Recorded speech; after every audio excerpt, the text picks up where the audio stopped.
Welcome, students, as we prepare for another episode of DC Graduates. I am one of your hosts, your doctor recommended dose of nerdiness, aka your nerd today, Carlos Rodriguez. And as always, I am followed with and co-hosted alongside the doctorate student of the MC University. Now we're making our dissertation together of why DC animated movies are actually great. Sly, how are you today? I'm doing great. I was gonna say I'm very horny. This movie was very horny. Yeah, But it'll you do know it. who's perpetually horny? Our third guest today. Absolutely. That's a great segue to our guest. Finally on this show for the first time, a graduate of the MC University. We have Mary Rivera. Mara, how are you? Well, hello there. Well, that was a hell of an introduction. I'll say this. Damn I'll good say one. this now. I'll say this now. This movie made me less horny, and I'll explain later. We'll continue. We'll continue to talk about it. I'm happy to be here.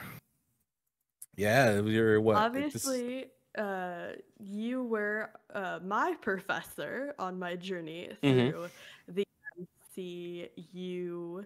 Yes. The non-MCU. So we're very glad to have you on for this show. And I don't know why I saw this movie on our list and thought that's a Mario-ass movie, but I did. So you're here. Nightwing and horniness. So I figured that was the right case. Okay. Well, we have a couple questions that I'm going to bring from the MCU into this, of course. Is Nightwing a top or bottom? We'll bring that up later. Ooh, I like this. Okay. It's actually a good movie to mention this too. Yeah, it is, isn't it? Listen, I already have it answered. I can't wait to answer this. But yeah, we are talking about the ultra horny 2017 Batman and Harley Quinn movie. That is starring, as always, we have, where is it, right here, Melissa Rauch. Actually, it was the first time as Harley Quinn. Did a damn good role, I think. I think she did pretty good. I was not expecting her to kill it. Kevin Conroy, the always amazing, Batman. Paget Brewster, who is, I think this is their... Brewster. I know, it's like, this is her first time as Ivy, correct? I think she voices Ivy in other series. Am I wrong? At least our first time on the podcast. I don't know about in IRL timeline, but her first appearance for us. Fair. And we have a returning Lauren Lester as my favorite Nightwing. Got the pop. You got the hat. And got the tattoo.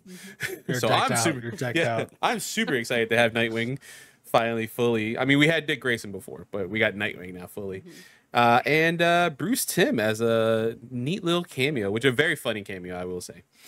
So let's start with history. We're going to go around the horn. We'll start with Mario, our guest. What is your history with this movie? I have zero history with this movie specifically. I do, though, of course, have a massive history with the Bruce Timm Paul Dini verse when it comes to the animated series. I, of course, grew up live when it was happening. I was watching it as it was on television, and we would actually record it on VHS whenever there were episodes, and I would actually stash multiple copies of I remember on one tape, by the way, VHS. You had 6 hours of tape, and I remember having Chucky 2 on one side of the tape, Batman 66 on for the third hour, and then the rest were animated series. So I had a weird childhood where I just had Chucky 2, or Child's Play 2, I should say, Batman 66, and then I would have the animated series. But yeah, no, I'm a massive fan of the animation style that this movie invokes. So that's sort of my history with the series. Yeah, that's all. Now I see why we're such close friends, Mario. Because literally, that would have been my VHS if given the opportunity. Sly, hit us with, what's your history with this movie? Have you seen this one before? Yeah, I had not. This came out in 2017. That's right about the time I started to fall off with keeping up with the DC animated canon itself. I think I've seen a couple things more recently than that, but for the most part, I was really into it in those, like, I don't know, 2014 to 2017 years. Not to date myself or make anybody feel old. But I mentioned VHS. Don't worry, we're okay. Well, I was gonna make us feel old my anyway. high It's school fine. years. Yeah, But yeah, first time watch for me. But again, we've been working through this universe, so it's so cool to see how they evolved while still keeping that really like evoking the same feelings as the old animation style, but like just like turning the notch up a little bit to mesh with more modern animation. I thought it was really interesting. Yeah, this is also my first time watching this movie. I clearly remember, we'll talk about it in our roundup, but the controversy that surrounded this movie, specifically because some things that happened in this movie. And it's funny, I have a different feel on the controversies, which we'll get to when it comes time. But animation wise, I was really impressed with what we got here. It felt less Justice League, because that Batman, I mean, it's still the same Bruce and all, but he's more broader. And this one was like a little more slimmed down. The bat symbol on him is a little slimmed down. There's the attention to detail I love with Nightwing, that you can see his eyes through his domino mask. You kind of always see them moving instead of just a plain white. Like, you always just kind of see his eyes like looking around and stuff. It was a really cool touch, and animation wise, I haven't seen that before, so I thought that was really cool. It's just a solidly animated movie, really well done, and some good fight scenes. But before we get to the full history and everything, I mean, at least review and everything of this movie, let's go with some history class. So again, we're talking about the 2017 Batman and Harley Quinn movie, directed by Sam Liu, written by Bruce Timm and James Krieg. The studio, as always, is WB Animation. And we mentioned the stars. And is it streaming? No. God, why? Why would David Zaslav... Why make it easy for us? Yeah. Why would David Zaslav allow us to watch a movie so easily on his platform? So easily. God forbid, you know? Yeah, I pay $3.49 in order to watch this on Amazon. I watched it totally legally. Yes. Yep. Yeah, thank you, DJ Crispy. Again, unofficially shouting out him. Yeah, I gotta get him on an episode. I'm sure he likes one of these movies. But it's so frustrating. We've only had one film so far through this whole library. Yeah, and that was because they're episodes. Film. Oh wow. Yeah, World's Finest, Batman and Superman, the film is actually split up into 3 episodes in Superman season 2 arc. So that's how we were able to watch it. But that's it. God forbid you get a movie. We are 6 episodes in, and 5 of them we've had to find elsewhere. God. If there was not a platform exactly where this should be, yeah, I don't know. Like, there's an exact platform for them to house all of their content on, and they choose not to. Who'd have thunk? No, they're in the Disney Vault apparently. Jesus. Yeah, and for like the positive things Max has, right? We have they have a deal with A24 films, so now Iron Claw's out on there. I can't wait to see that. And there's all these other movies. I'm sure Civil War will be eventually on there, and that's a great way to see those films. I talk about this pretty much every episode. By Avengers of Superman is one of my favorite series. Season 2 just started. That's on there, and every week it's on there. I know for a fact if I turn it on, it's going to be there. The Harley Quinn TV show is on exactly. Titans is on there, but any of these goddamn movies aren't on there. What the fuck is wrong with you, Zaslav? Fuck, you suck. You're the worst. God damn it. So that's my obligatory fuck you of the episode. I love when we can get that out of the way early. Now, David Zaslav, if you want to monetize this podcast, we love you. Hey, how you doing? Can you get us tickets to AEW in our respective areas? Can you talk to Tony Khan? I won't be as mean as I am on the internet about him. Maybe only my podcast. But fuck that guy. Yeah, fuck that guy too. Yeah. Jesus. So many people. It's a toxic area, man. No wonder CM Punk left. God damn. Anyway, Sly, as always, hit us with the plot recap. Yeah, once again, nobody wrote a fun one, so we just get the boring canned one.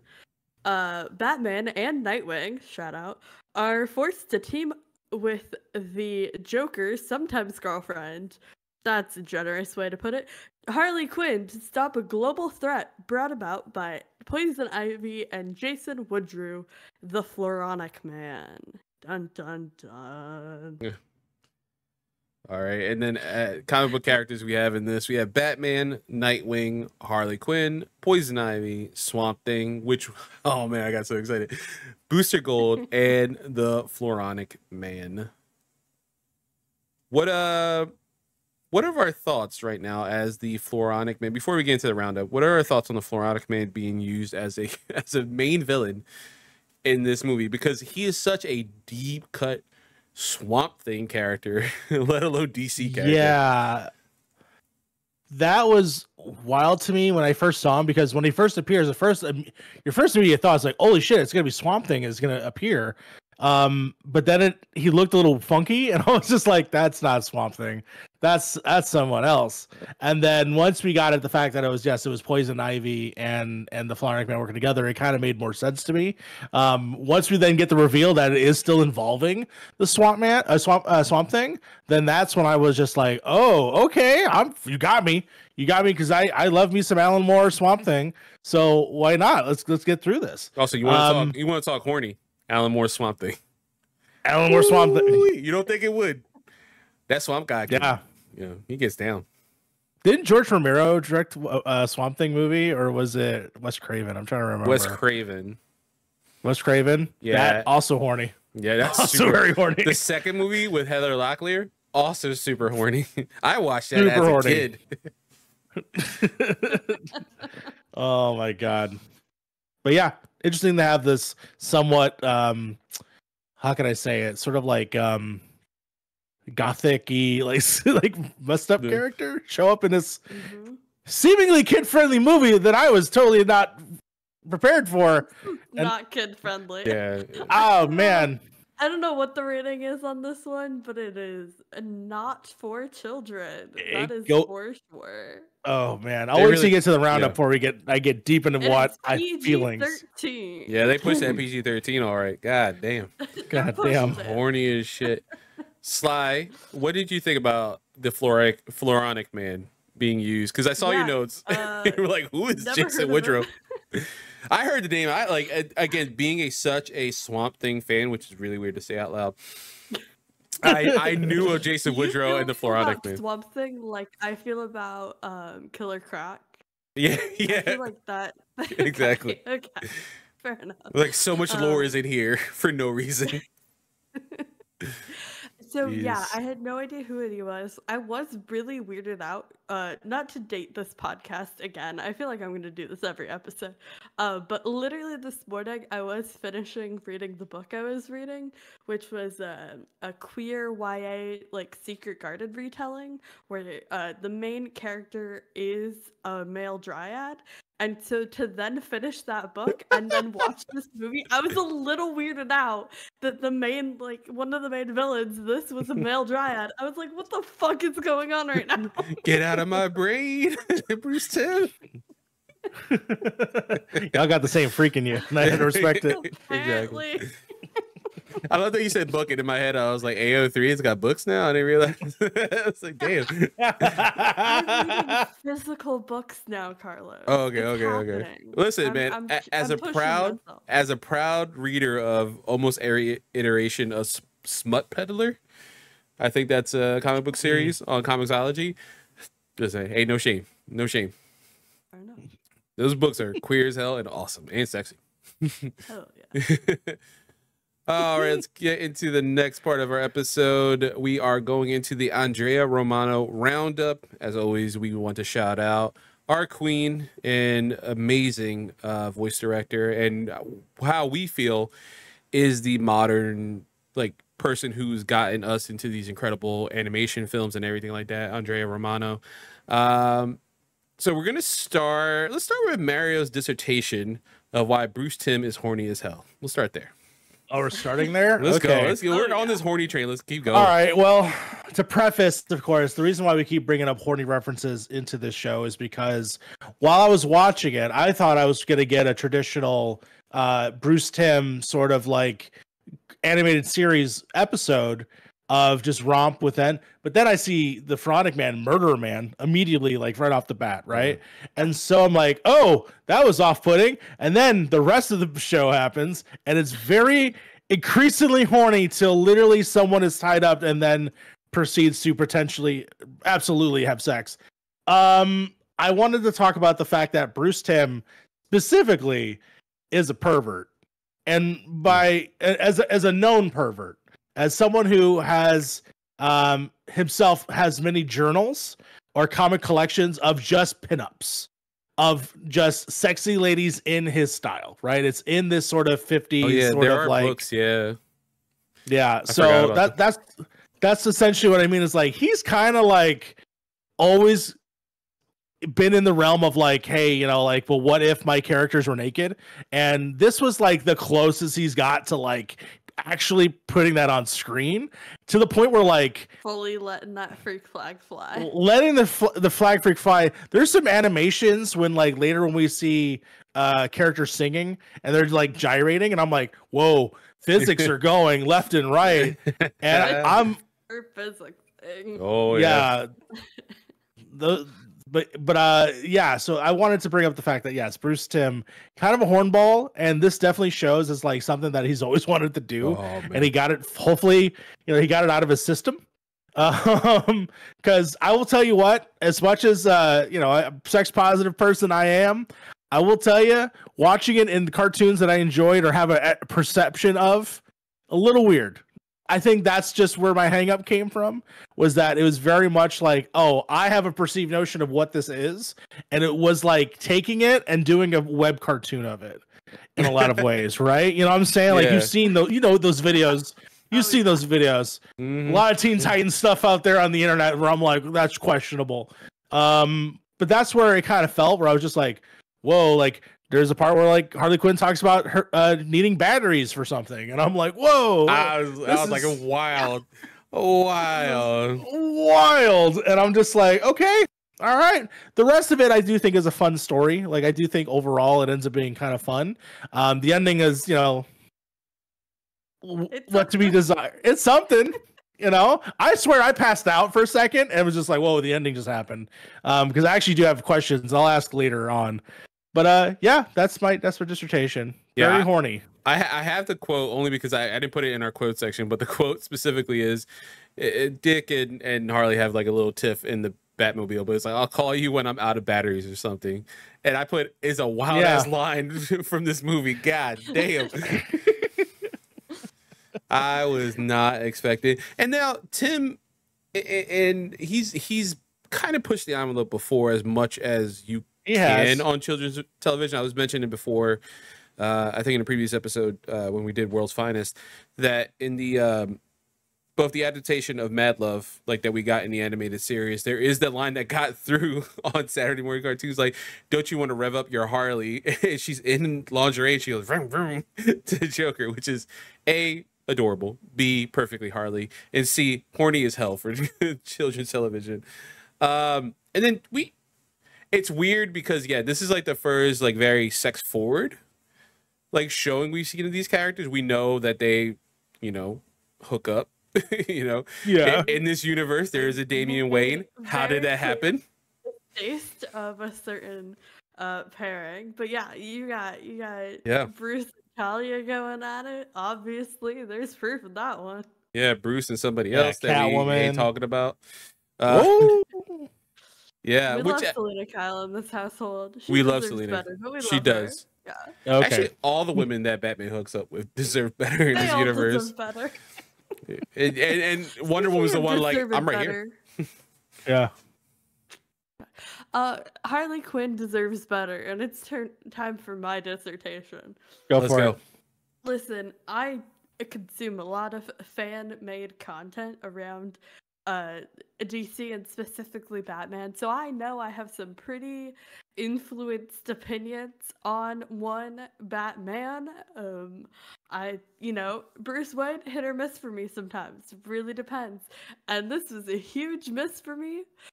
This man was coming at Harley so strong, and for what? She's trying to get her life together. She's getting back on track. She has a steady job. That woman was abused and manipulated and tortured and in a horrible, awful, toxic relationship, and she's working on herself. And you're out here giving her no benefit of the doubt and straight up attacking her the entire movie. Chill, Bruce. Like, Jesus Christ. Keep saying it. It was crazy. It was crazy, like how much he was less like, nah, you're a criminal, calling her what was it? He called her a psychopath. He's like, it's a sociopath, actually. Like that kind of stuff. Like he was just like cabbing it up to just like beating him, just being like the most awful, like mean person to someone who theoretically has like done their debt to society and is out there living their life. Yeah, I mean, quote unquote. Canonically, she hasn't at this moment in the story has not done anything where it's like you can't go back from. You know, like if you know the next movie we're gonna cover, something happens in that film that Harley's a part of that is like, yo, you cannot come back from this. You are straight up the bad person. There's no redeeming you at this point. Same thing with Joker. What Joker and Harley do in that movie is pretty fucked up. And it's also it's a problem I have with this movie is where there's a lot of, it's hard to know the future, right? We know where these characters lie at the end of the day because we have Batman Beyond, because we have the next film we're covering, Return of the Joker, spoilers. We know what happens to these characters. We know the trappings they fall into. It's like every hopeful thing we see, every time we see Barbara Gordon, we mentioned this, me and Sly. Mm-hmm. It's like, oh, cool, Barbara. And then you're like, I know what happens between her and Bruce. And then I know why. And you see, like, Dick and Bruce in this, and you're like, oh, look, they're on good terms. Like, that's going to fucking end very soon. I'm actually shocked. I'm so used, and it's because of my bias within, like, DC fandom in general, but I'm so used to consuming content where Bruce and Dick are on bad terms that it was actually so fun to see them getting along. It's like, oh, like this really shows like how great of like partners they were, and they were like, they were the best partners for so long. I did find my note though. The last thing on Harley here is while I was watching this movie, I did write down Harley deserves better than to be called a psychopath by a rich boy who dresses up as a bat in his spare time. Fucking fantastic. Yes, very true, very true. And Nightwing has the same biases in the very early parts of this movie, and I mean, obviously, they do what they do, but I think even after, like, even during that monologue initially, like when she's talking about all the stuff she's going through post, like coming out of Arkham and everything, trying to get her life together, he comes to the realization earlier. But that's why Dick is like the hardest soul of the DC universe. Like he's not easy to manipulate, but he's easy to like show compassion, where Bruce isn't. So compassionate, yeah. He doesn't show it, and then she has this great line I wrote here. I didn't put it in our thing, but I was trying to. Where is it? Okay. Oh yeah. You say I'm a criminal. They say I'm a whore. I'm sick and tired of people telling me what I am. I was like, fuck yeah, Harley. Hell yeah.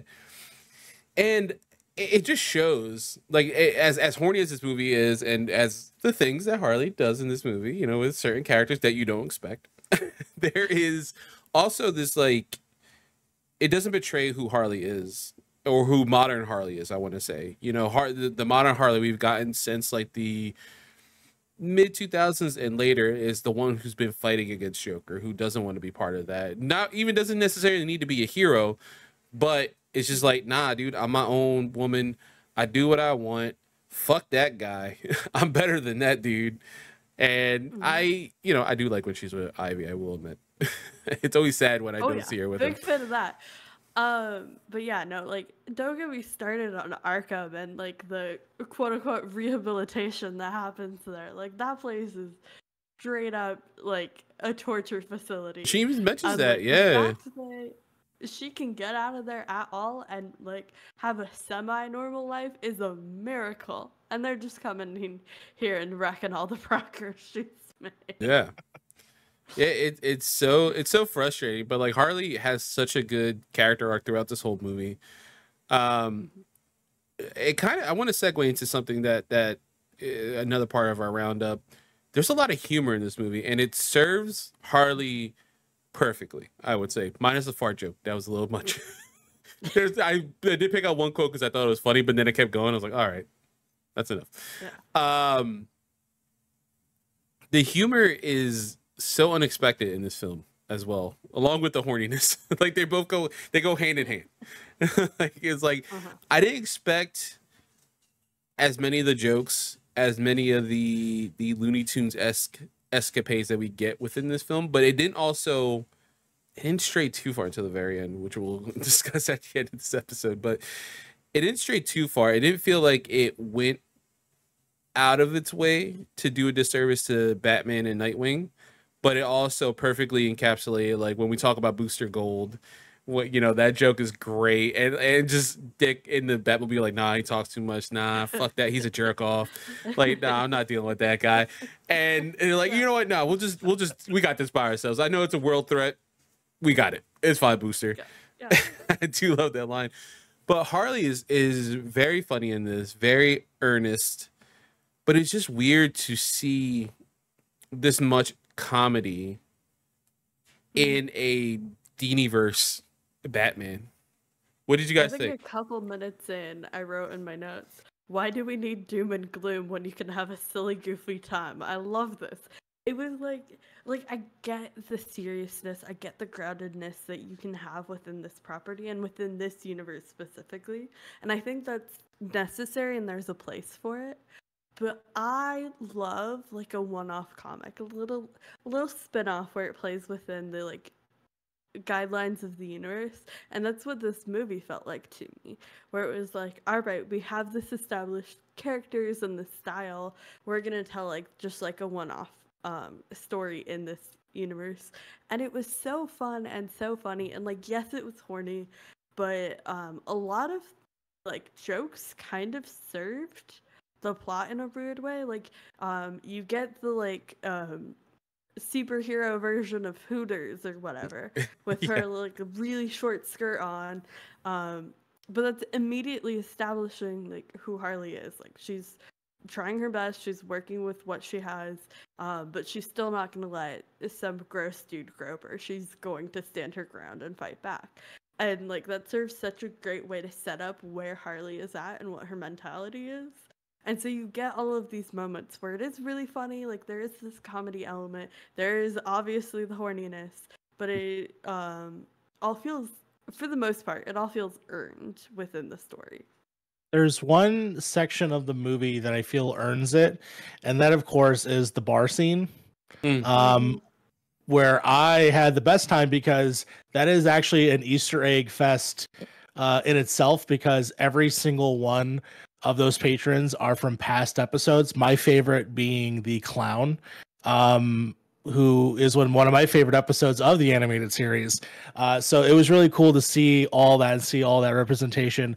But them having the moment where Harley is forced to sing the song, which shout out to, I believe that's Blondie, if I'm not mistaken, Hanging On.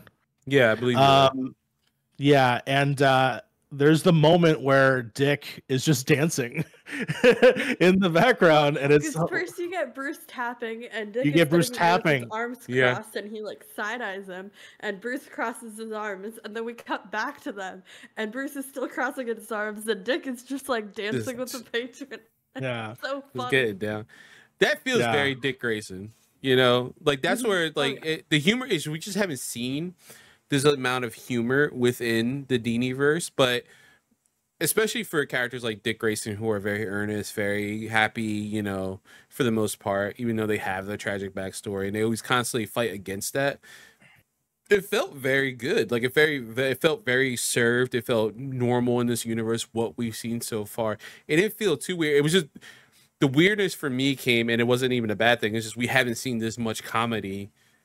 It felt like a shock a little bit, yeah. Because and this is where I came in saying this, you know, too horny, and this is why I detract from it. I'll say that it was a shock because it isn't something I'm used to. So when it happens, I immediately first I'm adverse to it. But when I slowly like peel it back a little bit, there are elements of it that I think is really earnest and does serve characters. So like for instance, when you find out that I almost said Dick Wing. Nick Dick Wing. Dick Wing. Nightwing is saying like, why aren't you using your PhD and like why aren't you using your stuff? And then she comes back at him, is like, well, nobody wants to hire a former felon and stuff like that. So this is what I have to do with the best I can. And so for that to serve her and her character, it being the joke of the Hooters, I think was relatively funny. But I do think that it, as much as I think over the top it is for the most part, I do find a lot of those still serving and funny. That it is just a silly romp of. It's just a car ride with Batman and Nightwing, and Harley Quinn's in the back cracking jokes for majority of the movie. Yeah. Until it gets a little serious towards the middle end part, and so like that's ultimately what this ends up being. Obviously, ending aside, I really was enjoying my time. But yeah, I think that ultimately it does serve whatever this is. I mean, the credits, right? Carlos brought up the credits earlier. The credits kind of set up what this movie is. It's sort of a goofy, sort of like silly time, like in the credits. So like, that to me was okay. Like I actually got a little scared when Nightwing was laughing. And I was like, oh, what? Yeah. I was like, oh, what are we gonna do? Like, are we actually gonna kill? Like, yeah, that was a little freaky at first, for sure. Yeah, because I know that as a death thing, and I'm like, oh no, that's scary. But yeah, I like what they end up ultimately doing with it. That shit's better than Mace. Quick question though. Yeah, that was great. Speaking of references, shout out to the disco wig mullet comment. We love to see it. But B, speaking of that bar scene, I do have a question for you people who are way better at paying attention to things than me. Who were the gays in the corner? Like, were they from something previous? Because I love them so much. I'm pretty sure they're some sort of side villain, like in the background of somebody. I can double check. The couple was like the shirtless dude with the bow tie and the leather pants, and then the older guy in like the full suit, and the leather pants dude was like grinding on him at the beginning. I don't know, but I fell in love with that. Yeah, I feel like I think Mary's right. Like they're all Easter eggs from the animated series, minus the two named characters that not named, but they pass the milk and they kind of make a joke. Those are specifically henchmen from the 1966 series. From what I found, they're Catwoman's henchmen. So that was like a little homage to West series, who he passed away earlier that year. So they like added these like two characters, but like I think I'm pretty sure they're from. Honestly, they could be Iceberg Lounge people. I could see Penguin being equal opportunity. I'm reloading the movie on my phone so I can go back to the exact scene. Yeah, I know what you're talking about, because then we got the one henchman who wasn't in anything, which was Poison Ivy's, but he served the plot of the movie with his fucking green afro. I fucking loved it. I don't know why. Yeah, but like the twins are definitely, I've seen them before. I've seen, for sure. I've seen obviously My Guy, which is the, I'm pretty sure he's a robot. Isn't he a robot? The clown? I could have swore he was a robot. I think you might be right. Do not remember that one. God, it's been a hot minute. Those people in there, but those two like really stood out to me. I was like, I cannot place you anywhere. No, but it's funny that the movie, again, like going back to the humor, like has really good moments that serve, and then there's some jokes that didn't land that also kind of skew toward the horniness of it. Like Sergeant Steele has a line where he's talking about how Batman's about to expose him for like the rough stuff he does with Mistress Isla, whatever. I'm like, all right, that's a little much, guys. Come on. Was that the Lady Shiva line? Because that was like right after. I love that line. Yeah. He's like, you know how Lady Shiva does. Woo. I was like, you know what, man, you ain't wrong. It's like something about like Lady Shiva, if you know what I mean. And I was like, sure, buddy. Yeah. Okay, that Argus dude was so funny. He was like my I favorite don't know character why he in was this so movie. funny. Yeah. All of his comments were like he was so quippy. I like wrote down almost everything he said. His line about hacking a Argus computer is a federal crime, Batman. He just stares at him. All right, you tell him. Yeah. What Or the fuck when you they gonna were do in about it? the fucking apartment and Bruce finds the like leaf from like Floronic Man or whatever. And he was like, "Great, you're the world's greatest florist too." He does have a lot of good And then one-liners. Bruce is like, "Your forensic people are bad. This is catastrophic." Yeah, I love Every the Kill little me. DC references like Star Labs, Argus, like just adding lore stuff. Obviously, I think a few of those things come from the Justice League Unlimited sort of Yeah. like run of it all. But it was cool just to sort of see it. Yeah, I did like that I too. need to rewatch that series. Same. Specifically after we watch the next movie because I love the end cap, the epilogue that we get for Batman Beyond in that series.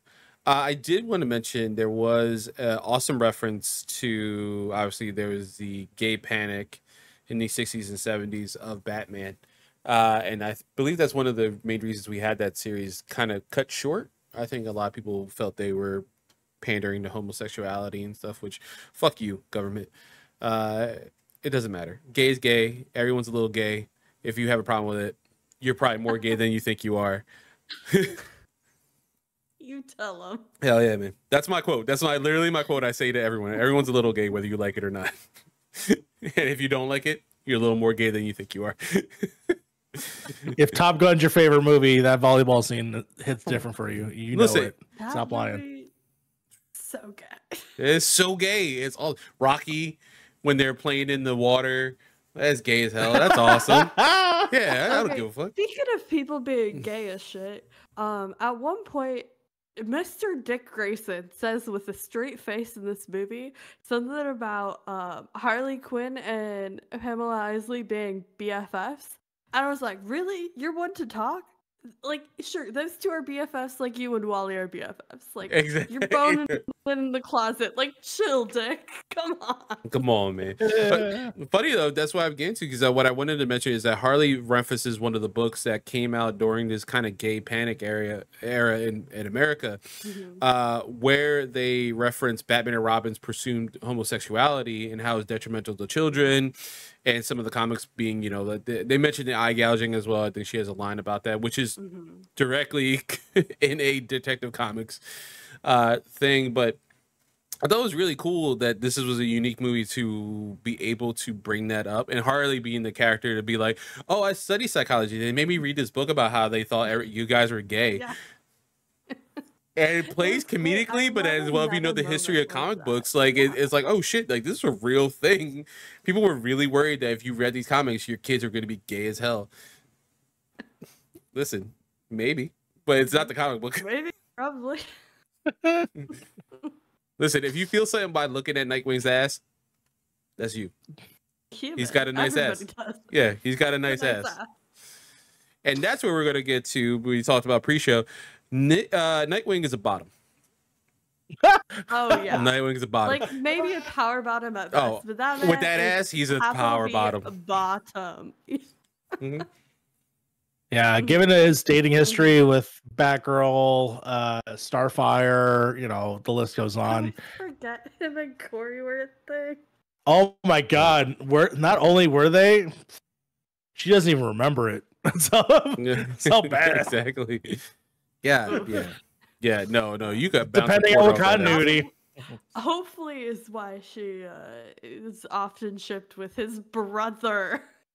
Yeah, fair. Yeah, Jason and her do kind of work out a little better. To be fair, he's more. He's nicer. To be fair, surprisingly. Now, Joe, if you're watching this, you can't take that. A little less feral, which, you know, saying that about Jason is a bit of a shock, but like, you're not wrong. You're not wrong. I'm not wrong. Listen. We're probably going to touch on this. Dick Grayson and Harley Quinn hook up in this movie, and That was the initial controversy. I remember. That's why I alluded to earlier in the episode. Was that like the controversy? That was the Yeah. controversy. Talking about controversy, and I'm like, I have no idea what you're talking about. Yeah, no, it was very The controversial when it bondage came scene. out. Yeah, Fair because enough. Yeah. there's a lot of people on both sides saying that it was like a disservice to Nightwing, a disservice to Harley, and then the context of and then finally watching, I was like, surprisingly very innocent, all things considered. There's some stuff that's a little weird. What's a little iffy. It literally had to come at the last moment of that scene for it to work. Yeah. But like, yeah, that's the thing. It got so to the edge of it that if he was just, if he was like, all right, cool, like, then that's when it skirted into like, it's acceptable, but it was very James Bond-esque in like 60s, 70s James Bond. You know what I mean? It wasn't until that line is like, God, the things I do for Gotham. I'm like, okay, you're down. Which, thinking Dick Grayson, yeah, he's down. It's not because it's Harley. It's just because it's something. It's something right in front of him. With Dick's history in the comics, I tend to be a little bit more sensitive. To that. Fair. And, yeah, especially what happens to him. So like, it was borderline for me. I think it was iffy. I think they just barely skirted the line, but it could definitely be read as not great. Yeah, wasn't. It wasn't as bad as initially when I initially heard about the controversy, and that's not. Well, this movie just fell through the cracks for me. I just didn't get around to ever watching it, but watching in the context of the movie, watching the whole film, it's like, okay, we got right there at the end. We really did, and. I feel like it's for those people. Those two are the only ones I think who could hook up in this movie, and it be kind of okay that they never do it again. And it was like, yeah, gotcha. All right, have fun with Ivy. It'd be worse if it was Batman, right? If Batman was the one that, like, why would you even entertain the idea at that point? It being Dick, who is significantly a younger dude, like I can vaguely understand. Closer in age too, and so like I get it. Did it need to happen? No, but it happened. And then I'm moving on. Immediately, Bruce slut shames him. Immediately slut shames him. Man has no room to talk. Yeah, it was like, oh, supervillain. It was like, dude, that's all you exclusively had sex with, Bruce. Favorite person. Are literally supervillains, and we've covered. You want to go back to fucking Andrea Beaumont? Like, yeah, love your fucking life. Phantasm, Batwoman. Oh, I love Andrea Beaumont. Yeah, we got Kathy Duquesne in this series. Talia al Ghul, Selena Kyle. The only person that I don't even know if he canonically has had sex with that is a good person is Diana Prince, fucking Wonder Woman. Again, she deserves better. She should go after something. She's a goddamn goddess. Yeah. She can do whatever she wants. She has the whole world at her fingertips. And he doesn't realize. If she wants to fling with Batman, that's fine. Good for her. Yeah, good for him. He should be lucky. Good for him. Yeah. Count yourself lucky, sir. Absolutely. And here he is. And then, you know what? Thinking about it, think of the context of also this movie and then the future of Batman Beyond. When Terry has a little falling out with Dana, his girlfriend in high school, and he kind of hooks up a little bit with, remind me, Mario, is that 10 from the Royal Flush Gang? Yeah. And he kind of has a thing with her, and it's like she's a villain and all this stuff. He gets all weird about it too.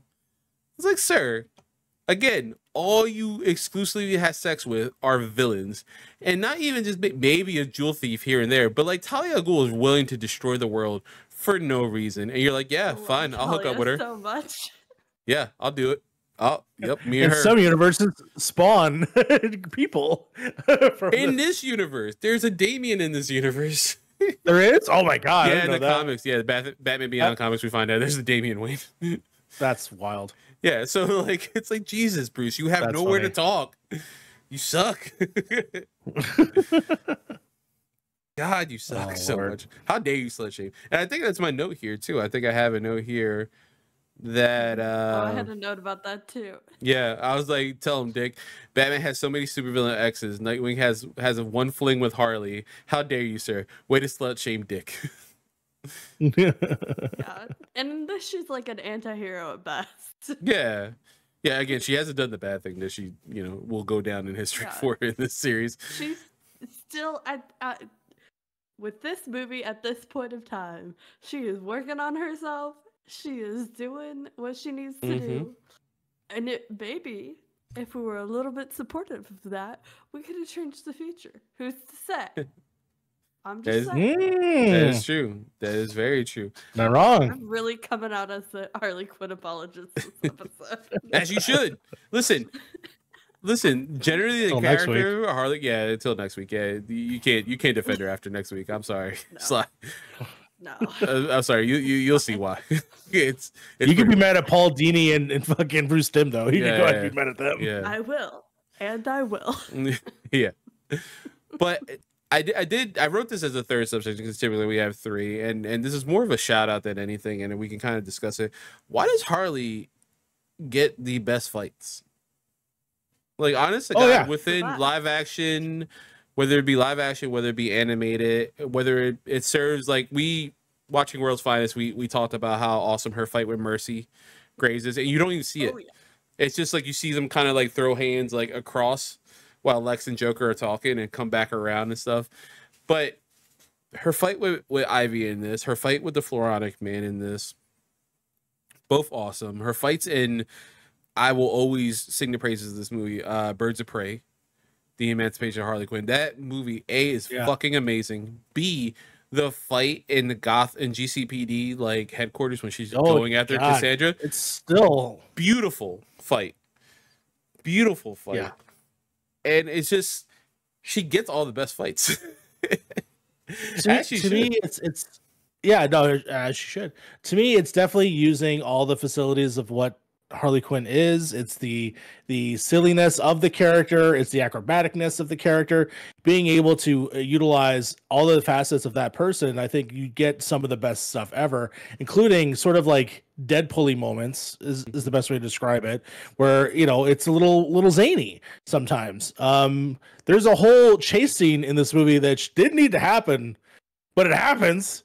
And she has some of the coolest moves. Like, she's like finding her way to jump over, like someone who theoretically should not be able to climb the way that she does up a building and jump roof to rooftop.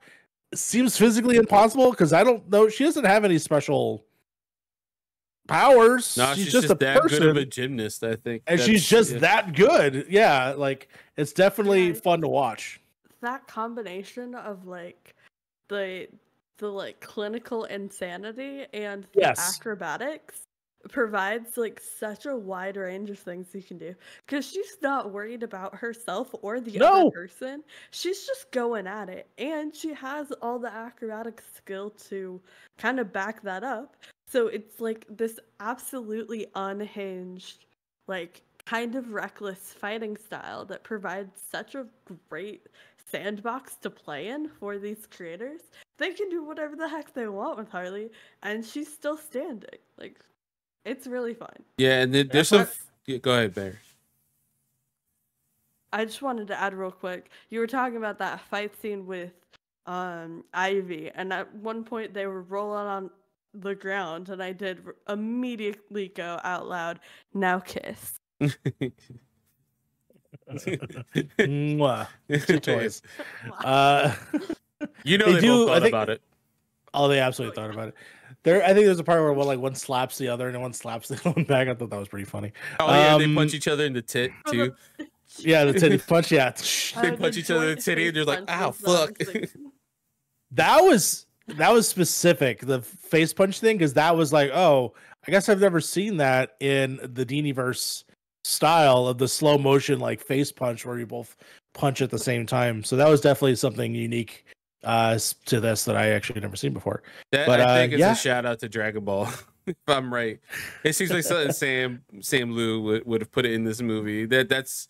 I think that's also been replicated in Apollo 3, in Creed 3. I believe that's Michael B. Jordan had a shout out to Vegeta and Goku's fight where they both have that similar punch. It's like that in the Kira like it's like the anime shout outs that everyone gets. Yeah, that specific fight is really fun, very chaotic, very good hand to hand stuff. But then it does fear to funny when they punch each other in the tit, and it's like Ivy does it. I don't think she's aiming for her tit, but she punches her in the tit, and Harley just gets so angry that she punches her back in the tit, and just like, fuck you. And then it devolves for like a quick second to be like, no, fuck you, and then back to like a legitimate fight. And then the best payoff to that fight with her doing the puppy dog eyes. But I think like anytime we get oh, I know, it's so beautiful and perfect. When we get Harley, and she's been done correctly in so many pieces of media now. It's kind of astounding. It's awesome to be a Harley Quinn fan and see how correct they've done her in so many pieces of media. Her fighting style, her characterization, having, casting Margot Robbie in the live action version. Melissa Rauch is amazing in this movie. Tara Strong does a really good job in more recent stuff, and Arlene Sorkin obviously is the GOAT when creating that character. But it's just funny that that's what I want. Like, the animated movies do a great job of showing everyone their fighting styles, what they're capable of, and showcasing them in such a brilliant light, especially these PG-13 ones. It's like, man, I want that in live action too, so bad. And we get it with Harley, and that's awesome. But like, not many other DC live action characters we've gotten to see do what they can and should be able to do in live action. So if we ever get like Booster Gold. Booster Gold got a little shout. I wish they, I understand he's a jerk off to Dick, but I like Booster Gold. Yeah, Booster is pretty good. I was like, I had a note. I was like, they should have brought Booster Gold. He's actually a really good hero. Like, you guys don't. He's had like 2 live action appearances, right? He's been in Smallville, and then he's been in he was Donald Faison in the Arrowverse. Oh yeah, Legends of Tomorrow. Yeah, I forgot about that because Zach Braff was supposed to be Blue Beetle. Blue Beetle. Yeah, yeah, they never got to it. God damn, that was fun. Legends of Tomorrow was a fun show. You want to talk about horny and queer? In that horrible craft show of a universe. Yeah, that's the one shining beacon in that series. That series is so gay and so horny and so fun that you don't expect it. It's a great. That's Legends of Tomorrow. If you have to watch any DC show, that's the one. It's fun. That's CW. That's CW for you. God, they fucked up so many ways. Any closing thoughts? Any things you guys want to shout out of the movie before we continue on? Yeah, we've barely talked about Jason Woodrue. I had no idea who he was coming into this. And this dude was a character. When he pulls out the yams and he snaps it in half and he's like, it's a very special yam. I'm like, what the fuck are you talking about? Why he's so weird, bro? Trip? Like, is this like literally and metaphysically both actually? Yams? Like, that's that weird Alan Moore stuff. But I was just like, okay, cool. We're gonna go into the green, and I'm like, the fact that we got that at all, which was I guess we could talk about the ending, and we could talk about I have one more thing before we get to the ending. My favorite reoccurring bit throughout this entire movie is fucking Woodrow tries to monologue every single time he's on screen, and he keeps getting interrupted. He can't finish a monologue to save his life, and it was so funny every time. They did it like 4 or 5 times. You'd think you would get tired of it, but it's just like so consistently good. It's so funny. Every my favorite goddamn time. My favorite one was when they go into the green, right? And then he's like, the green. And then there's the bag on the floor. He's like, oh, almost forgot about this. Yeah, he's like, gotta need this. Oh, so fucking goofy. Oh. Yeah, I almost expected like call outs to like the rot and the red at some point. I was like, are we gonna get that? Like, I thought we were gonna go deep, yeah. Like, if you got to be hardcore DC fan, like comic fan, to be like, they said the green, and I was like, oh yeah, here we go. That shit's weird, man. Let's get into it. And then the Parliament of Trees, and then seeing Swamp Thing, and I love Swamp Thing be like, I can't do anything. Like, no, you can. You're the guy. That, I was waiting for it. I thought we were only gonna get like that little cameo with the picture, and I was just like, no, there has to be Swamp Thing at the end if we're gonna go to Louisiana, right? Like, might as well. And then we get it, and he's the big, like, giant, bulky, and he's talking, and it sounds great. And then he just fucks off, and I'm just like, what the fuck? I put there, I was like, damn, like Chekhov's gun, Swamp Thing himself emerges to fight Woodrow. And I was like, Swamp Thing fucking rules, yo. Okay, I'd be mad too if Swamp Thing just pieced out like that. Yeah. It's so fucking it was frustrating. Like a really jarring ending. And then we get I think it was before when we get the kiss on their cheeks. It's so weird. Yeah. On their cheeks. That was weird. But yeah, we get that like hard cut at the end. And then we rolled credits, and I was like, okay, that was like weird and off-putting. And then I waited a second, and all of a sudden we were at a game show, and I went, what the fuck is going on? Well, Wait, what? You what? see Woodrow, Did yeah. you So not watch the post-credit scene? so there's two post-credit scenes. Oh, I didn't see the post. Yeah, okay. Yeah, so I saw the there's- first one. I didn't see the Well, second yeah, all one. right, so you saw Woodrow running away in fire. You're like, ah, Yes. ah. I was like, all right, that's kind of good. All right, so they defeated him. And then I the got it right, I'll final, watch it. yeah, the final is a Wipeout-esque talent show, like It's- Dr. Phil-esque it's- thing with It's Harley. Dr. Phil meets Wipeout, hosted by Dr. Harleen Quinzel, Jesus. Who can't give you Okay. legal therapy. and legally does not hold any certification. That's where my friends started cracking up at work. She's like watching over my shoulder. She's like, what the fuck? I'm like, this is great. This is amazing. It was so good. It's Wait. so unexpected. I'm watching it now, and I'm like, huh? Okay. Anyways, I'll look at that later because Yeah. it doesn't start. It already doesn't start with what you're saying, and I'm already like, what the fuck's happening? Okay. But yeah, you get like a full credits, and then it's like I was looking at the screen thing. I was like, it's like 4 minutes left. How the fuck are there this many credits? Like, there's no CGI in this movie. What the fuck? And then I saw that. I was like, what the fuck? Yeah, it's some guy competing to get OCD counseling. And because they'll offer him a year's worth of therapy because, you know, the U.S. I think they even make a joke like the U.S. government won't help you with it. So we'll pay for it as long as you survive this. wow, it's wipe that's out. funny. Okay. It's Okay. great. I'll look at that later. Yeah. But yeah, I'll say I need y'all to fill some other things in Mhm. because Okay. I felt like I blacked out at the end. hmm Because it just was sort of a swirl. Like I just know that everybody was fighting, and then there was the army was there, and then they weren't, and then I know that Harley and Pamela had a moment where like they like were hugging each other. But then what happened to Harley? I literally blacked out and like don't know what happened because I closed my eyes for a second and she was gone, or I looked away or looked at my phone. What exactly happened with Pamela at the end there? Because all I remember is them kissing Harley on the cheek and then setting him on fire. I don't think think she she like got ends up naked. getting beat up by. She tries to fight Woodrow.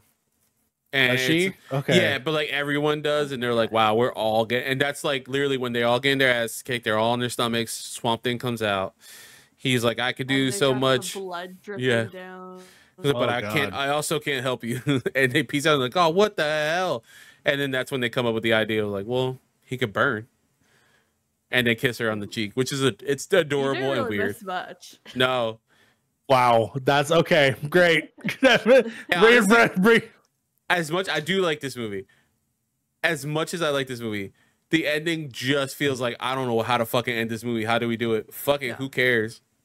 It felt like a cop out, honestly. Like, It did. For how solid this movie was all the way through, and how intentional all of the like choices felt up until Swamp Thing piecing the fuck out. Like, it really it really caught me off guard because it felt like we had earned a resolution and Yeah. they just wouldn't give us one. And I don't know why that was the choice. I think it was a bad choice.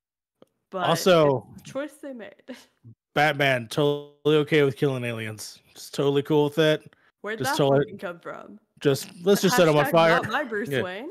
Yeah, not like John Jones isn't one of his fucking best friends. I know, right? That's one of his Who hates weaknesses too. fire? Well, to be fair, that's why he has matches on him at all times, because Batman's fucking paranoid. Okay, we'll get to that in Justice League Doom. Lord. But yeah, at the end of the day, I think that this might not be a movie that I will revisit, but I will say there are things that I'm happy that I saw. Like, I'm happy to see the gallery of people at the bar of all the old villains, like henchmen showing up. Like, that was fun. Some of the in-universe jokes, I like seeing that. There are certain moments with Justice League Unlimited with Booster Gold was pretty funny. Like, I liked a lot of that. But ultimately, I think that this is a movie that, I could have lived not without seeing it personally. But I'm happy that there are people that might enjoy it. Yeah, I agree. It's a solid movie, but it feels oddly unnecessary at the same point. The humor is the surprisingly good thing about it. It just is weird. It's such a change that it's like you get whiplash from it in the very beginning because you're not used to it.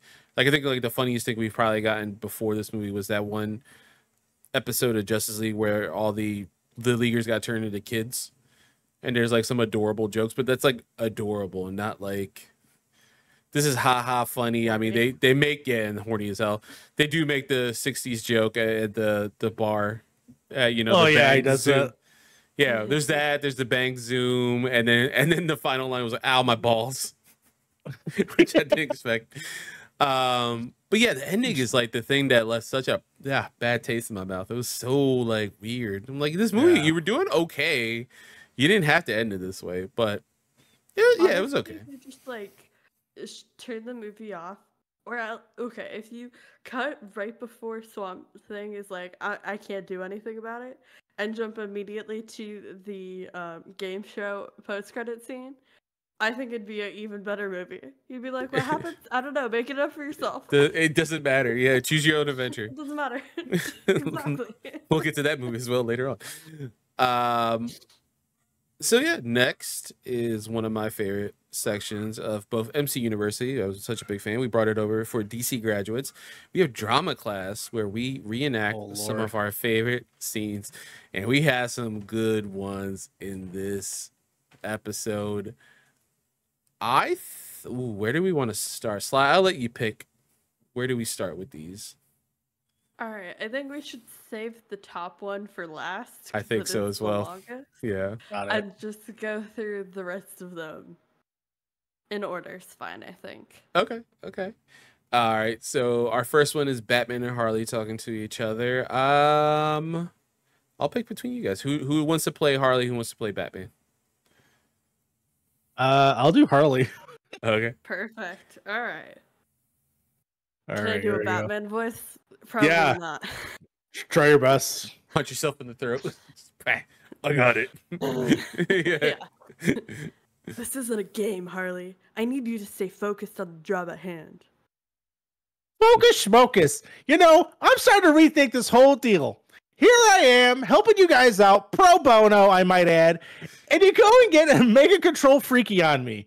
Do this, do that, sit up straight, brush after every meal, don't bite your toenails, keep your knees together when you're wearing a dress. Harley, there are lives at stake. Oh my god, yeah, the whole world's gonna plitz. I get it. You think I'm just some ditzy airhead that don't know anything? Do you not know what I am? My punishment for dropping out of med school. It's such a great line. I love that it canonized that. That's my favorite thing ever. Of course he dropped out of med school. Of course, he tried. Of course he tried so hard to, go in his father's footsteps, but that man cannot focus to save his life. Good joke. I like that. Yeah. Alfred's probably trying to help him study. He's like, vengeance. It's like, no, that's not. This is an artery. Jesus. All right. Next, we have one of the scenes. I was like, this is kind of funny. And then after this was too much. I'll be Nightwing. Who wants to be Harley and Batman in this one? I'll be Harley again. I'll just fart. Okay. Yeah, fair. All right. Ready? Oh, holy. It's not so bad. It smells like discipline. Fuck, Bruce. God, it's such a random ass. It smells like discipline. Like he's like proud of her. What the fuck? Jesus. Okay. God. All right. For the next one, I want to be a burglar who wants Rhino and Batman. I'll be Rhino. Okay, I'll be Batman. All right. All right, Batman, Harley, and Nightwing are face to face with the mob and henchmen. You put a lot of our buddies in the slammer, Batfink. Only way you're getting out of here is a black plastic bag with a zipper up the front. A body bag. He knows what it is. Batman finishes the milk and takes off his utility belt and throws it on the ground. Okay, boys, let's dance. With that maniac smile. Yeah. Like truly unhinged. I was like, Jesus fucking Christ. Yeah, anytime you see Bruce smile in anything, it's like, ooh, I don't think you're supposed to do that. Yeah. Like, no. Whether No, it's thank earned or you. not, like, I'm okay. Then stop smiling, sir, please. God. All right, next we have the Floronic Man and Poison Ivy. Oh yeah, okay. I was like, when we're like, how did we get to this? I'll be the Floronic Man in this. It must be Poison Ivy. I'll I'll take do- it. All right, go ahead. Oh, No, go for it. You're the guest. You take it, Mario. I don't know. Okay, I'll try to do my best for Poison Ivy. All right, here we go. Your Paget Brewster impression. Yeah. Just start watching NCIS. Like, all right, guys, I need 5 minutes. Let me watch some NCIS real quick. Criminal Minds. Oh, Criminal Minds. I'm so sorry. Yes. Comment. Yes, I know. all the CBS fans are gonna be like, brr. How dare you? Like, okay, I'm sorry. CBS fans. They're also watching Seals. Yeah. That's disgusting. It's an abomination. You think I can't do it. You think I'm swapping spit with this geezer every 6 hours? If you got a better way to keep him under control, I'm all ears. There's always torture. I don't torture. Yes, you do. Poison Ivy. Pam, I love you so much. It's fair. That is fair. God. And then this is the scene, the most controversial scene in the movie. The scene that launched Alright. 1,000 ships. This is the horniest scene of the movie, probably. I'll do Harley. I'll do Harley again because that was fun. Like doing the voice. Carlos, you want to do? I'll do Nightwing, yeah. By the way, I predicted this I'll do earlier. I'll do the narration. Okay. This is the one Alright. you make as a TikTok. Okay, this is the one. All right. Yeah. Mhm. All right. Harley has Nightwing strapped to her bed. Hey, Nightwing, is it true you used to be Robin? Huh? Ain't that a kick in the pants? Little boy wonder, all grown up. Thinks for a moment and smiles slyly. Oh, okay, now don't get any funny ideas. Too late. Lights turn off. It's funny. I always thought you and Batman didn't like girls. Wait, what? You know, that book with the headlights with everybody's eyes gouging. I had to write a paper about it back in college. I got a B-. Climbs into bed with him while in her bra and panties. Look, Harley, I have a... Pretty lonely these last couple of months. You know what I mean? I don't mean a lot of prospects at Super Babes. I'm kind of choosy. I'm not saying I don't want to, because it could be nice. All sorts of wrong, but nice. Right now, I just really need to find poison. Cuffs her hand over his mouth. Yes. Face it, sugar. I got something for you want, and you sure shooting have something I want. So be a good boy, and maybe Mama will give you a cookie. The things I do for Gotham. I'll take that as a yes. And then she kisses him. End scene. End Roll credits. scene. Yep. That's it. That is Oh, drama good. class. That is the definitive drama class. I think that's the best one we're ever gonna get on this show. That has to be the TikTok, Frank. You gotta TikTok that one. Yup. I want like a Oh my live look of God. Frank editing the TikTok for this. I Just want unhinged. I want to take this clip from the scene and just No. voice dub it our- over with our you voice. two. Someone's got to do that. Someone's got to do that. All right, that's someone's editing product. There you Yeah. go.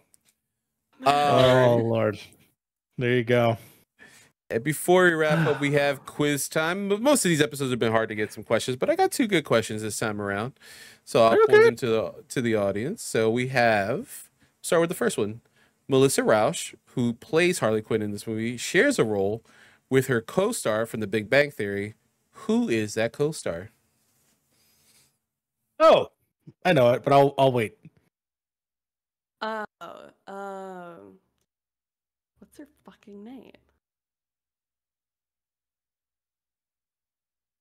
It's I'll give you a hint. Her last name could be a drink. Oh, okay. Haley Cuoco. Yeah, you did it. Good job. I know I how had if it, it was and you're then you bad said with drink, names, and I was like, oh god, I keep forgetting Like you're hot bad with chocolate. names. Hot cocoa. I'm like, I know. I'm like Penny. Like I get it. I was like, what the fuck is her actual name? What is her actual goddamn name? Hell, she dated Superman. God damn it. Oh. All right, and then our final question for quiz time. During the karaoke scene, there's a henchman dancing behind Batman, doing a dance as a specific tribute to the amazing Adam West, who unfortunately passed away earlier in the year before the movie came out. What is the dance that henchman is doing?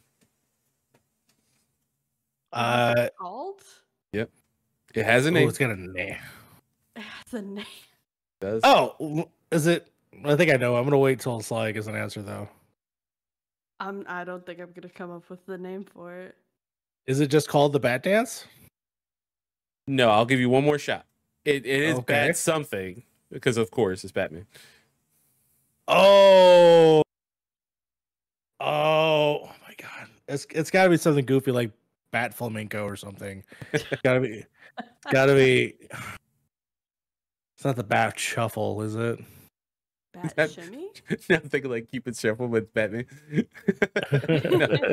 No, it's not. It's not. I know. No, I got this one. It is the Batusi. It is the Batusi. Oh no! Yes, the Never would've Batusi gotten from there now. 1966. That's Batman right. series. The Bat Dance is Prince's move. Prince does Yes, Bat Dance. yes. And you alluded to the dance earlier because you said they were doing like the Yeah, whole- yeah, they do. Yeah. They do this. Yeah. It's I was great. like, I could do the dance for you. No way in hell I'm naming it. It's such a random It ass is. because you think it's anything else, but Batusi is what Adam West coined it. And rest in peace to a pretty good Batman. I'm not gonna lie. You know, Adam West, not a bad Batman actually for the time, for what we got, the '60s. All things considered, he was a good Batman. But it's you know what's the saddest thing, man? Both my Batman are gone. yeah, That's yeah, I isn't love that messed Adam up? West. And I love Kevin Conroy. Yeah, those are 2 I grew up with as well. Yeah, I mean, I have a special Yeah. place for Keaton in my heart, but like Yeah. Kevin Conroy specifically in this series, and then I grew up with a lot of reruns of Batman, the '66 series, and that film was constantly on. I mean, obviously you recorded it; it was always on TV somehow, some way. Yeah. And with you can't just get rid of a bomb sometimes. No. Shout out to Val Kilmer. I respect you. I know that you didn't like that movie, but it's fine. He's not bad. He's not bad in that movie. He's Also, not bad, but he's also not liked as that role. It's a shame. Yeah, it's a damn shame. But I will say the one saving grace for the Batman Forever is that goddamn soundtrack is fucking phenomenal. Oh, it's fire. It is it's one of the absolutely best fucking soundtracks. Seal, U2, just there's a Dr. Dre song I think in there. It's fucking great. There's a doctor. Yeah. Bone Thugs and Harmony. Starts the gay era of the movies. Love it. Yeah, it's super gay. Yeah, that movie's super gay. Super gay. Hey, guess what? So Batman and gay. Robin are in the movies. There's a correlation. Those books aren't wrong. Thank you, Joel Schumacher. That's the second time we mentioned Joel Schumacher, right? Because he did 8mm. 8mm? Yeah, he did. All right, so we're in homeroom finally, home stretch. Final thoughts on the movie. Mario, our guest, extraordinaire, what are your final thoughts on Batman and Harley Quinn? This is not a complete waste of your time. I just don't think it's something that you'll revisit. It is something that if it was on television somehow, I would absolutely check out some scenes from it for sure. I do think that the cast is wonderful. Kevin Conroy does a fantastic job as still being Batman. Melissa Ranch becoming Harley in this. Even I think it's the one time that she has. I think it's an interesting take on it. I do love just the sort of openness of the characters in terms of what they explore. It's just interesting to see with this sort of color palette of what I'm used to. That's all. So otherwise, I think it's an okay flick. Ending beside it. Yeah. Sly. I think if you missed this one and you want to do a deep dive, definitely check it out. I think there are some moments in here that are absolutely worth it. Honestly, probably look up a YouTube compilation of like best scenes from, and that might be good enough. Again, it is a short watch. It is, you're not investing 3 hours to watch these films. Thank God. So I think it makes me more willing to recommend them, even if they're not necessarily my favorite or the best. Because it is a little bit of a lower time commitment, and all of these movies so far, there has been some sort of gem to it. There has been something that stands out that makes us say, yeah, this is worth it to check out if you have the time and are interested in. I don't think this is one you should force yourself to watch if it doesn't sound like up your alley. Like, that's fine. Like, skip it and move on. There's so much other content within this universe that'll give you what you're looking for. But I liked it. I'm glad we watched it. I thought it was interesting. I think I would have liked it more if, Harley and Pamela were a little bit more into it, a little bit more explicit. Like, there were hints throughout, but I think they could have been much gayer and I would have had an even better time. Yeah, no, I agree. It would have been interesting if they even touched upon it, but they didn't even touch upon that relationship within. I know this movie's horny as hell. Why not? Right? Why not just go for the gay? It's there. It's right there. It's because it's made by the straightest man possible, Bruce Timm, who just loves boobies and butts. Grinding in the leather pants in the bar scene were as far as we were gonna get with the gays in this movie. Apparently. That's very fair. Very fair.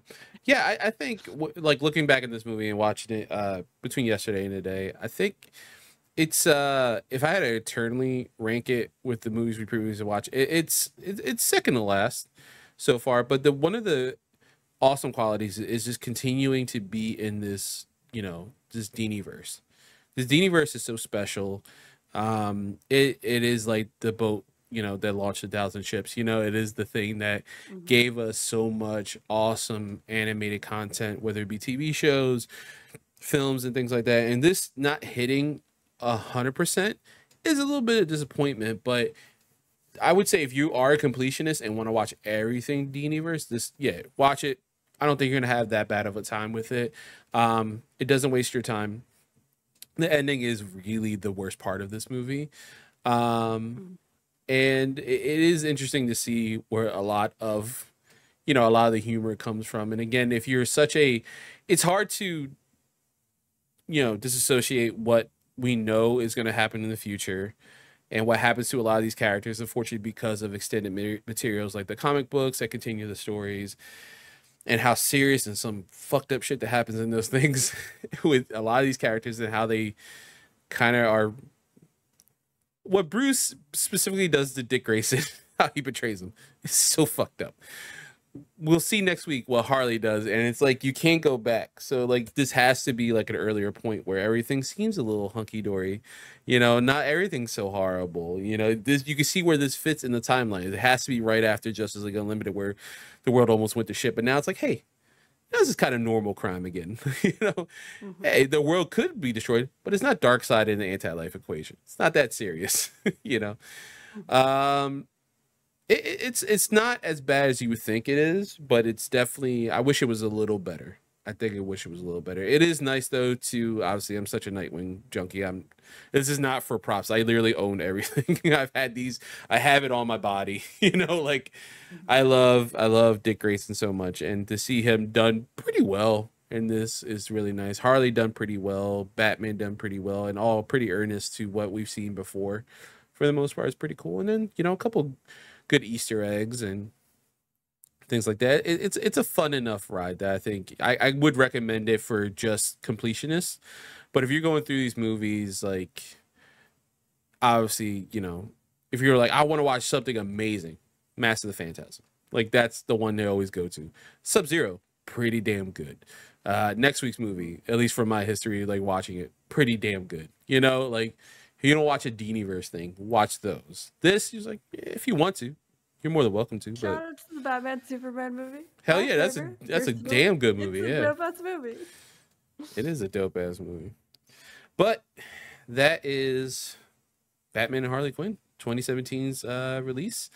We're going to go around the horn where everyone can find you, and then we'll tease what your homework is for next week. Mario, we'll start with you since you're our guest. Yes, we are... of course, you can find me at Point in Progress, where we will be doing something new going forward. Very excited. I don't know how far along I could say. Old by the time we get. It will be old by the time of this, so I still won't mention it. But it's still very fun and exciting. Yeah, you'll find me there. Also at Twitter or X at that Rivera. Sly, where can people find you? You can find me all over the place at Cyclone MC, but really you can find me also in the Point in Progress channel, a little show called MC University, hosted by one Mario Rivera, where Mario and I went through the non-MCU Marvel movies and had so much fun. If you enjoy anything about this show, this format, the kind of discussions we're having, it's fully a spiritual successor to that show, so go check that out. Because I don't want to speak for you, Mario, but I genuinely had an absolute blast making that entire show. One of my favorite projects I've ever done. Happy to complete it, but I guess I forgot to mention that by the time that this comes out, there will be 2 new episodes of this year, so definitely check it out. We did Madam Web. We don't know how we feel about that, but you'll know when you watch the episode. And then hopefully by the time, Deadpool and Wolverine will be out too. And we'll do that as well. Yeah. With Canadians. Canadians will be on that episode. Canadians will be on that episode. All right. So Hold them to it. Because, there's a chance that we might not have them. Listen, Lucas, you keep her non-sick. What did we say last episode? We need to reach out to Lucas before we ever reach out. Yeah, feast handler Lucas.